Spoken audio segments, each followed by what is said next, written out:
Thank you. I hope being the last speaker is a very, very difficult act, given the richness of the contributions and the clarity of the thinking across so many economic, social, legal, and other disciplines.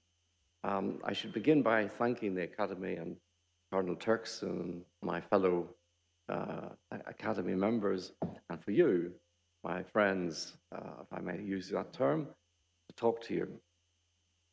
In previous discussions with the Academy, I reflect on relative ease with which one could contribute, in the sense that, in the case of the Modern Slavery Act, it was an act of Parliament, and therefore it was clear that it had to be interpreted and understood. A moment had been reached, and going forward was about that moment. In the case of climate change, there was a similar sense that the UN had made a moment for us, Paris Agreement, and the Vatican had contributed to it. Friends, colleagues, this is a very challenging subject.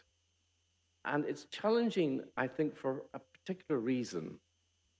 It is the privilege of being here, hear the voices of people who are disabled, hear them in a clear way where they articulate what it is like. That is a very humbling experience, personally for me, but also, I think, for other members. And secondly, to hear a diaspora of thinking that cuts across, as I say, many different disciplines. So the question is, what should I do?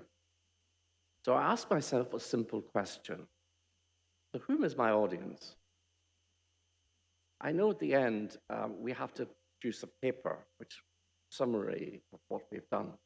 But I think that's inadequate to my task, in the sense that I thought it would be useful, and I know this is a difficult subject, to discuss institutional perspectives of government. Government is an ambiguous term. I don't mean the politics of government alone, of course it includes that, but I think it's best described by a simple concept of policy making. Policymakers are those in the UK, and it's in the UK context, but please forgive me, I have to narrow my field so there is some value of an example and you can contribute your own.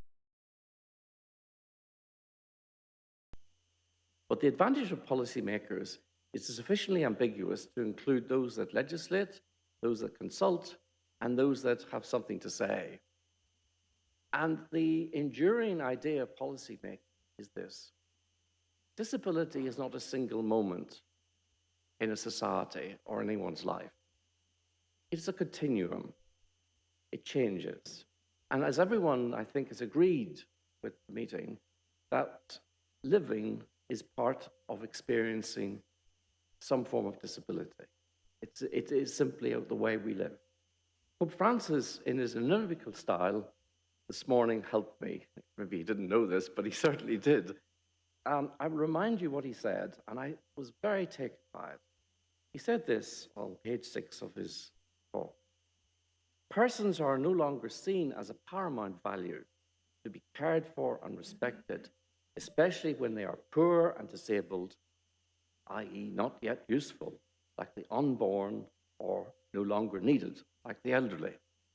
And I like that because I thought it put a clear focus on what my organization and my thoughts are today. I wanted to look at the UK in respect of 3 particular issues to share with you what I think some of the challenges are about. The first is the statistical challenge of knowing who is disabled and where does disability go in our society. Why that's important is to remind you that it's not about the economic unit of humanity that's defined by budgets and finance. But the fact is that we have to enter that world if only to rebut the presumption, to prove to people that value is not value for money, but the qualities of being a human. So I pray you bear with me on this.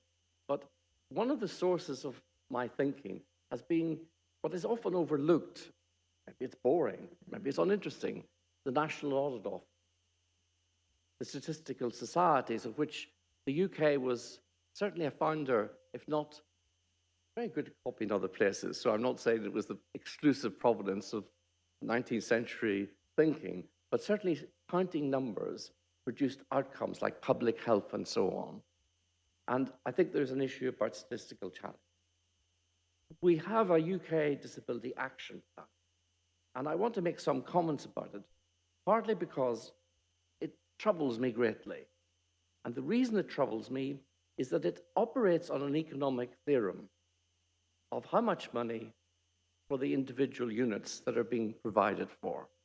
I don't like that, because I think it's easy to slip in to the vocabulary of quantitative rather than qualitative assessments.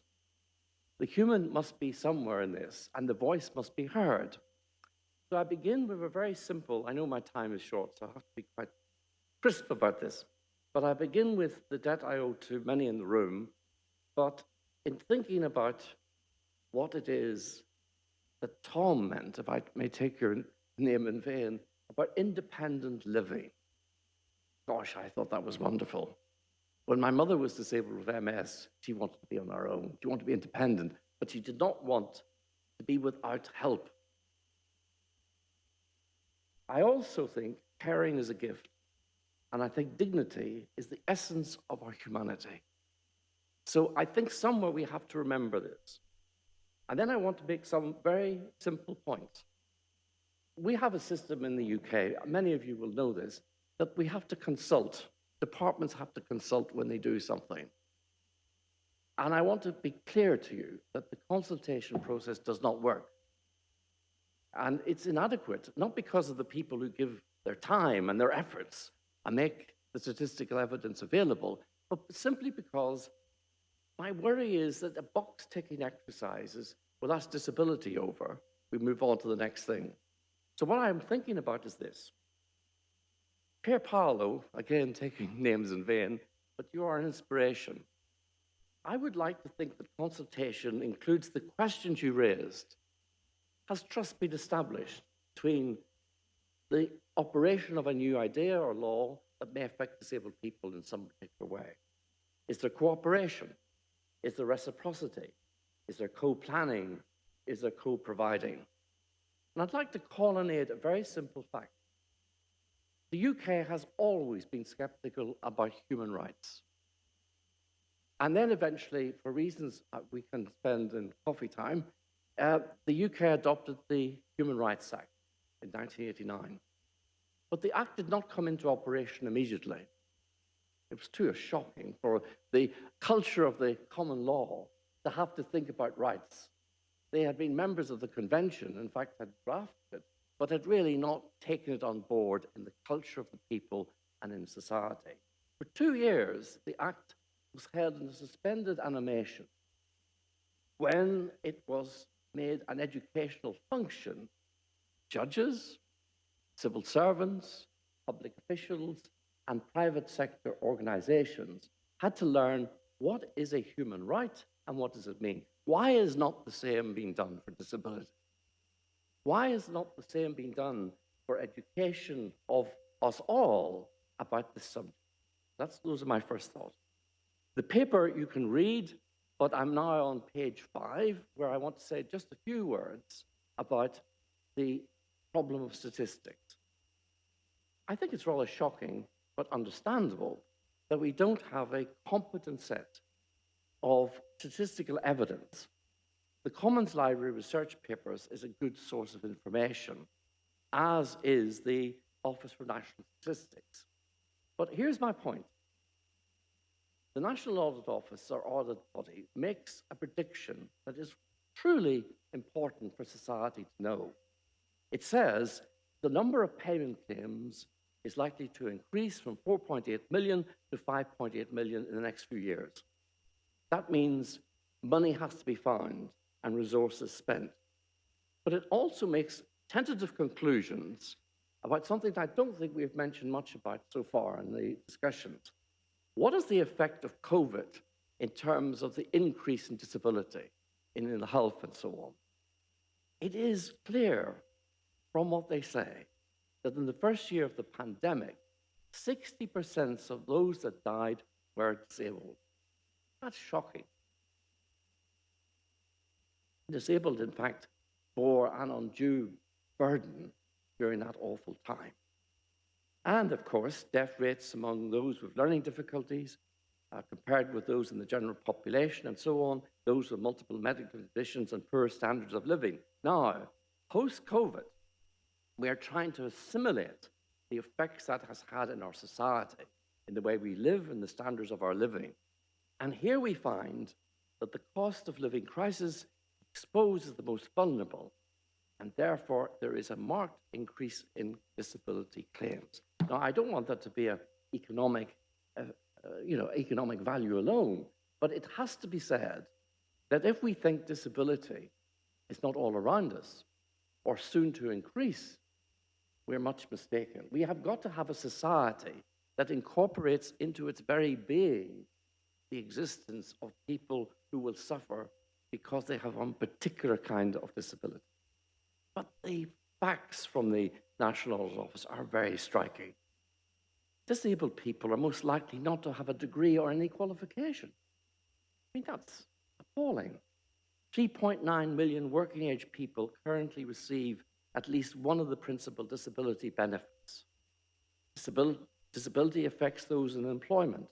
It affects those that are in rented accommodation and are therefore, in a sense, doubly vulnerable, I could put it like that. So my point is, and I summarized on page 5, is that there's a series of really important social issues that arise because of the disability. And I think that we mustn't put it in one particular parcel of thinking. We have to think it's part of our society as a whole, as I keep saying. So my hope is that if policymakers are expected to understand disability, why does not every single law in the United Kingdom has a signature by the minister that is compatible with human rights? Why does it not have a law that says, or an indication that says, we have looked at the question of the effect on disabled people? Is that too much to ask? Is it naive to think that this small change could have consequences that would in fact trickle down into the body politic? I must not digress too much. The tempting arguments are there to look at, but we can do that in conversation. The UK has a very bold disability action plan. The gist of it, to put it at this time in the day without the technical complexity, is to find a way to use the universal credit system to effectively roll up different forms of payments and make them easier. And the reason for doing this is not only because the bill is going up, but because the cost is a staggering 410 million before you give any money to anyone. And the argument is that it's too expensive using paper and so on and so forth. You know all the arguments. So there is a phased system of this change, and it will mean that a lot of people will be in a legacy category onto the old system, then being moved gradually into the new system. Now that is, let me be clear, I want this to be absolutely clear, that's a welcome thing, that we recognize that it should be easier to get these disability benefits. But it's still based on having, in many cases, to prove the need. It's still based on a medical investigation. It's still based on whether it is a principle. But there it is. So it's done by the Department of Work and Pensions, an ambiguous department that worries me. Why don't we have a disability department?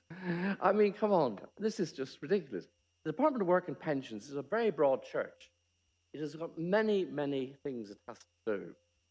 And what I'm saying is that somehow or other, a change in nomenclature can change the focus. But I think it's got to have disability somewhere there to make it work. Now, here's the thing. This is the key point. The National Audit Office makes some very important points, and I suggest that you should read and look at what is done with the Commons Public Accounts Committee and the National Audit Office. Now, I know the turn-off for many is this is economics and statistical evidence. Yes, it may be, but my goodness, do they unearth some interesting facts. They make a very important point. Guess what it is? Yes, you guessed it. Judgments have to be made subjectively, even though they're couched in numerical terms, and that remains the case. They're very worried about how this may be done in order to ensure that the computerization of this program will work efficiently.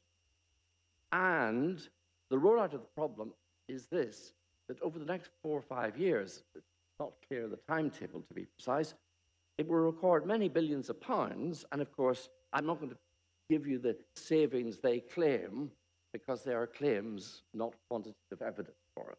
But that's what they claim. So why should I not say, well done, UK, and go home? Well, it's this. The program effectively adopts a similar program to one that some of us are very familiar with, which is called the Horizon program. And the NAO have made this point that in order to expedite the new program, you phase in the contracts that are then to deliver this program by private companies. And those contracts will end up then providing the computerization. But guess what? The people running the programs will want to continue the contracts. And as they point out in delicate language, subtly put, but clearly expressed, it could mean that the department will not have any idea of what it means because they've lost effective control of it. But that's not my point alone. Why is this not co-owned by those to whom the proposals affect the most? Why is it not part of the fundamentals that the disabled people should have a say in this and oversight of it? The NAO makes this point that in thinking about going forward, Scotland adopted a different model, smaller country, smaller jurisdiction. And they, would you believe, suggest that the English department should go and talk to the Scottish department to find out did it work well. The Scottish department at least keeps within the department, and therefore under ministerial accountability and responsibility to Parliament, the things that are going on, rather than through an arm's length company. Am I against the arm's length company? Not necessarily. But sadly, the Post Office affair over the last few months and years have shown that the propensity for errors denied by statistical and computerized experts can occur. In coming to Rome, I thought to myself, when I entered the Vatican, what am I going to tell everyone about this program? It's about in the future, not present. Well, as we speak, they've discovered, that is to say, the care workers, I see Tom smiling, have discovered that they, in fact, have been overpaid. I mean, this is small amounts of money over a period of time. They paid by mistakenly believing that they were paying the correct amount, but no one told them that they were overpaid. No one told them this was a rolling problem caused by the computer system, but no one informed them. Bills up to £6,000–7,000 have now been presented and prosecutions made. I think that is the problem with this form of AI. It suggests that there is a, as it were, a clear rule, a choice of which is good or bad. You have only the bad when you prove you've broken a rule, not why it was broken. And it's very hard to get people to realize that criminalizing the bad does not explain how the good might have been protected. It simply takes the argument in a different direction. The Post Office scandal is an indication of this problem, and it's an indication which follows me greatly.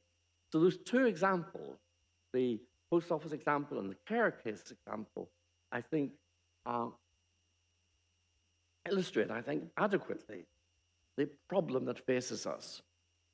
It is that the economics of paying billions of pounds in different forms of benefits can easily become an obsession, saving what used to be called candle ends in order to make the budget join up. We must not forget, therefore, that the evaluation of disabled people requires the human to be part of the understanding, and that I think is important. I've made in the paper some comments about disability, social care, and relational good, but I'll draw my conclusions very briefly together because I know it's late in the day and you're very tired. But what I would like to say is this. There are opportunities for us to think creatively about how policyholders, policymakers should be better informed as a continual conversation, dialogue, that embeds the thinking that we've heard in a rich tapestry of ideas over the last couple of days, embeds those ideas in the learned experience of people making the key decision. Now, I fervently believe that that will help improve the quality of decisions and also will help explain that disabled people are not to be feared or indeed hated. I regret to say, not only are they discriminated against, but often they are hated. I undertook with a judge quite recently in Northern Ireland an inquiry into hate crime. And you know, it was dreadful to think that hate crime should still be a dominant issue in the concerns of disabled groups. And the reason for it is because those that are supposedly different, I don't use the word normal or abnormal, but those are different, they are characterized as a threat to society. So we are in a great privileged position in this academy. We can speak, I think, truth to power. We can say in our summary later on, our summary, of where we might go. Care is essential. The values I talk about, which Pier Paolo outlined so brilliantly, trust, cooperation, reciprocity, co-planning, and co-providing, ought to be the bedrock of how we think about every piece of decision-making that we make in our society, just as we did with the human rights. And with human rights, the skepticism is still there. The political issues are still there, but people are better informed. And that is what I hope is the focus of looking at government in the dimensions that I think they can be teased out in the expectation that we could do something simple, make the lives of people better. I leave it to you to think for.